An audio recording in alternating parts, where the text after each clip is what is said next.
Welcome to Manifest This, Believer versus Skeptic. I'm Sharon Giroux, your resident skeptic who asks all the tough questions. And with me is Jennifer Neal, our manifesting maestro. Whether you're rolling your eyes or raising your vibration, we dive into all things manifestation, mindset, and energy from every side.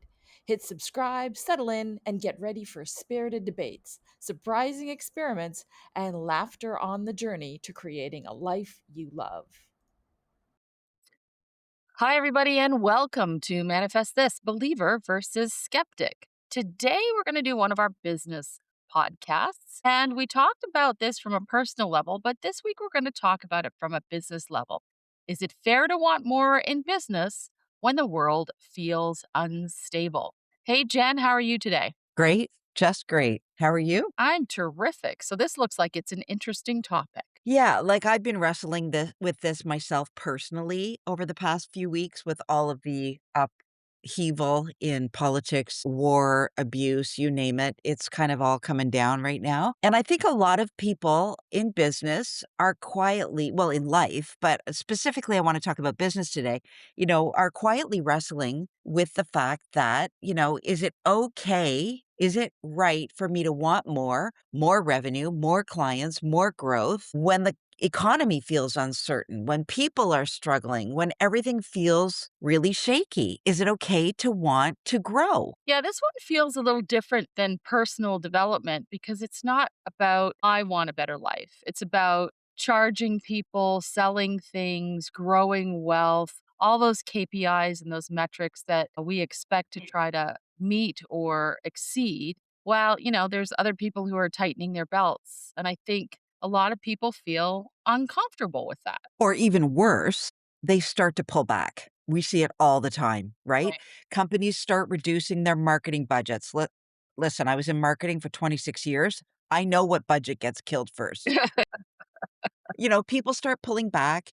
They start to play smaller. They stop promoting themselves. Companies slash budgets. They hesitate to sell, not because they don't believe in what they do, but because something feels off. Yeah, I've actually seen this because people start to go quiet when things get a little bit uncertain. There's less posting, there are less offers, everything just the whole cycle takes longer. People stop talking about money and deals. It's almost like they're trying to be respectful about what's going on in the world. Yeah, and listen, I understand that instinct because as the whole reason we're talking about this today is because I have felt it myself. But here's the problem. When you shrink your business, you don't help the world. You remove value from it. Okay, so what if people genuinely can't afford what you're selling? Is it insensitive to keep pushing? Well, I'm not going to talk about how to sell today because we never push in selling anyway. Right. But, it's insensitive to push something that doesn't help, but it's not insensitive to offer something that does. And there's a massive difference between selling from desperation and serving from certainty. I think this leads to a bit of a money distortion. Money is where things start to get quite messy because people associate money with greed, especially right now. So wanting more revenue can somehow feel a little bit wrong. Yes, because we've been taught to disconnect money from service. We've been taught that in business, especially, money is feedback. If you aren't bringing the money in, you're not doing a good job. That's basically what we say in business, right? Right. That's the mindset. It's an exchange. It is someone saying, this helped me enough, or this helped me so much, or I believe this solution will be the answer. I'm going to invest in it. Yeah, until it didn't. And then people feel taken advantage of. Yes, and that exists, but that's not what we're talking about today. We're talking about people who care deeply, who have something of value, a solution, who know they can help a particular problem. And those people are still holding back, the good guys, right? And because they have somehow in their head, and again, I would argue that we've been taught this, they have been programmed into thinking that somehow money must mean something negative. Right. No, I get that.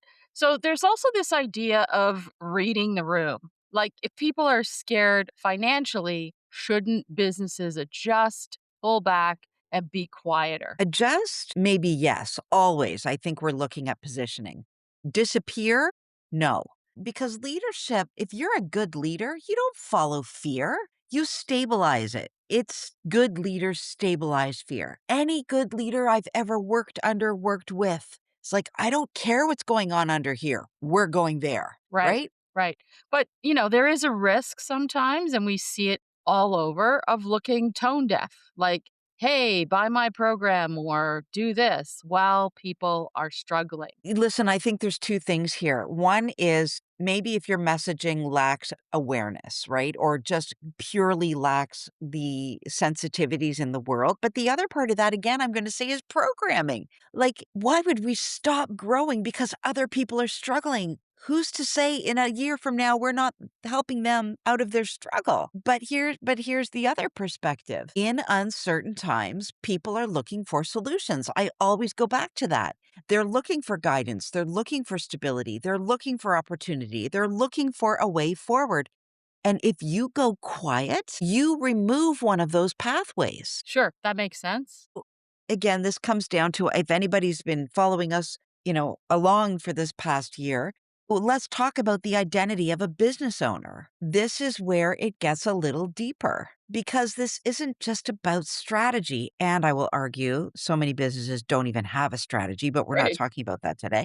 This is about identity, right? So, who are you? Who are you when things feel uncertain? Are you a leader that contracts, that waits, that plays it safe, that holds back, that gets insecure, that is unsure? Or are you a leader that leads, that innovates, that shows up, that trusts your value, that sees what's going on and says to yourself, I can be, again, identity to be, I can be a light in this chaos. Sure. And I think the other side of it is not to be a blind optimist. If you're going to lead with numbers behind you, with strength behind you, with knowledge behind you. I mean, I think it's very rare we find leaders who, in chaos, can be that lightning rod and help move people forward. But then there's the problem, what if the numbers actually aren't there?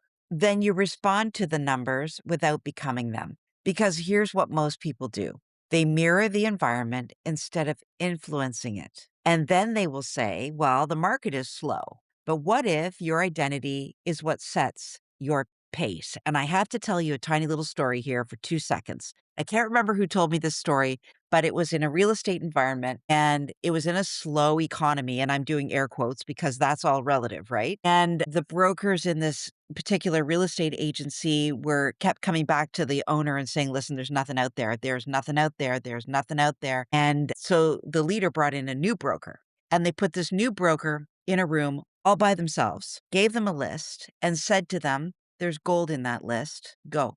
The broker came out a while later and said, I found this lead, this lead, this lead, this lead, this opportunity. They want to sell, they want to buy, they want to buy. The bottom line was, it's all about what you believe, right? So you think the market's slow? Great. You are going to get confirmation Right. of that statement. So, but what if your identity is what sets your pace? What if you walk in and say, I am a closer?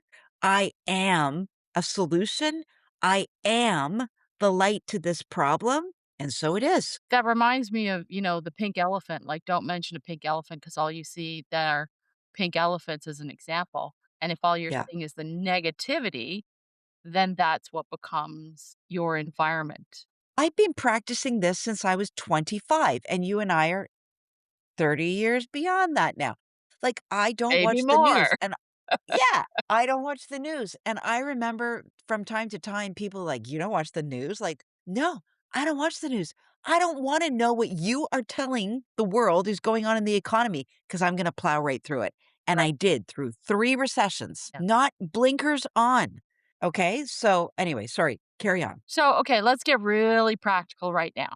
So, if someone is in business and they're feeling this tension, what do you think they should be doing? Do they still sell at full price? Do they discount? Do they pivot?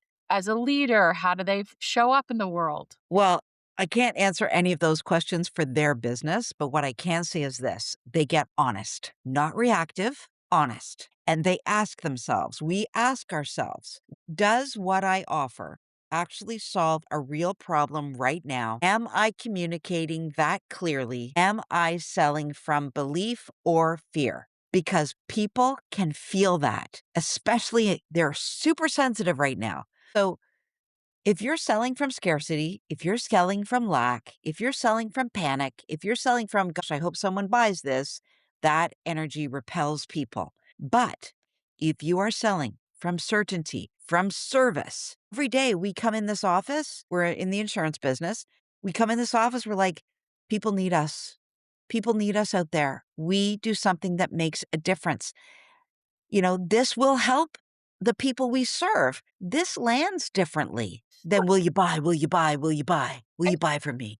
And here's the thing, as difficult as things are in the world at the moment, when I was in that part of business in terms of selling, those questions ran through my head regardless of the economy, Bingo. regardless of what was going on, because as much as I had numbers and things I was supposed to do and KPIs, for me, if connecting with my clients didn't feel authentic, then every sale I made felt half hearted and didn't feel right to me. So I know we've been talking about how we present ourselves to our clients and our customers, but I think part of what you're saying as well is how we're showing up, regardless of what the economy is. It's about the energy behind the business and the energy behind who you are as someone who is in business. Yeah, and I think that we're slowly starting to allow the word energy into business. Right. This is an energetic game. Yeah. And, because even in bad economies, some businesses thrive, lots of businesses thrive. I mean, think about the businesses that came out of the wars. Yeah. And a couple that come to mind are Nestle Toll House cookies, invented out of World War II because of hardship. Kentucky Fried Chicken, I believe, also came out of hardship. So there's still greatness happening in hard times, people. In fact, I would argue there's opportunities like crazy in hard times. Yep. So, yeah, like just because we have bad economies, again, I'm using air quotes, some businesses thrive. Why? Because they don't buy into the collective contraction. Don't buy into this. So I'm going to push on the responsibility piece a little bit now, thinking that perhaps businesses should be more conscious right now, more ethical, more aware. Well, yes, always, but maybe they weren't in the beginning and they won't be. So more is relative again, Right. right? Right. But that's why you and I get up at 6:30 in the morning. We're hoping to turn the lights on. We're hoping to rise the consciousness. We're hoping to bring in the energy because consciousness doesn't mean contraction. It means alignment. Energy is alignment. You're either aligned or you're not, which means if you're aligned and you're aware, you're selling what truly helps. You're pricing with integrity. You're communicating with honesty, but you're still allowing yourself to grow. Why do you have to stay put? It's not going to help anybody. Yeah. We need more money. Listen, the richest people in the world are the ones that created the art galleries. They are the philanthropists. They put money into you like them or lump them. They are building great things around this world. So not all wealth is terrible, but allow yourself to grow because here's the truth people don't want to say. A struggling business helps no one. It helps no one. Certainly doesn't help you. Doesn't help the owner, doesn't help the clients, and it doesn't help the economy. And it doesn't help the people who work for the companies that do that either. Yeah, they're going to lose their job. Yeah. Okay. So we're going to go back to our initial thesis, and that is it fair to want more in business when the world feels unstable? Closing thoughts, Jen. So not only is it fair, it's responsible. It's your duty. If what you're offering creates value and you know there are prospects, people out there that need what you have, it is your duty to show up in this world because business isn't separate from the world. It is part of how the world functions.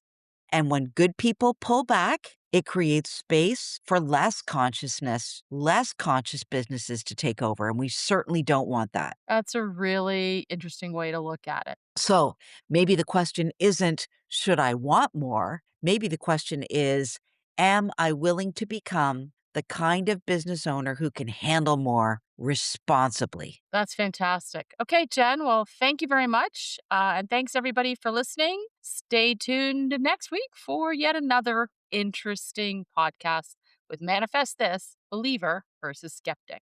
Bye, everybody. Thanks for tuning in to Manifest This, Believer versus Skeptic. If you enjoyed today's conversation, share it with a friend, believer or skeptic. And don't forget to leave us a review so others can join in the debate. Plus, check out Jennifer's TikTok account, Manifestation RX, where she writes daily prescriptions for manifesting your dreams. Think practical tips with a dash of magic. We love hearing your questions and stories, so tell us what you're manifesting or questioning this week.